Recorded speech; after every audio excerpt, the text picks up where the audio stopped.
ನಾಡಿನ ಸಮಸ್ತ ಜನತೆಗೆ ಬಸವ ಜಯಂತಿಯ ಶುಭಾಶಯಗಳು. ಶುಭ ಕೋರುವವರು ರಮೇಶ್ ಎಸ್.ಜಿ, ಸಂಪಾದಕರು ಕನಸಿನ ಭಾರತ ಹಾಗೂ ರಾಜ್ಯ ಪ್ರಧಾನ ಕಾರ್ಯದರ್ಶಿ ಕರ್ನಾಟಕ ಪ್ರೆಸ್ ಕ್ಲಬ್.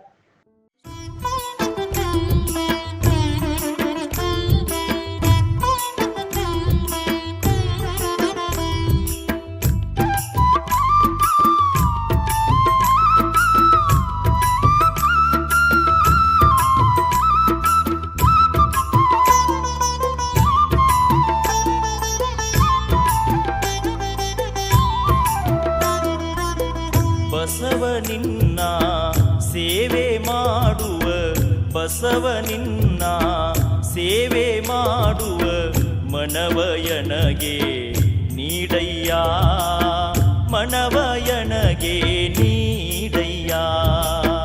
ಭಾವ ತುಂಬಿ ವಚನ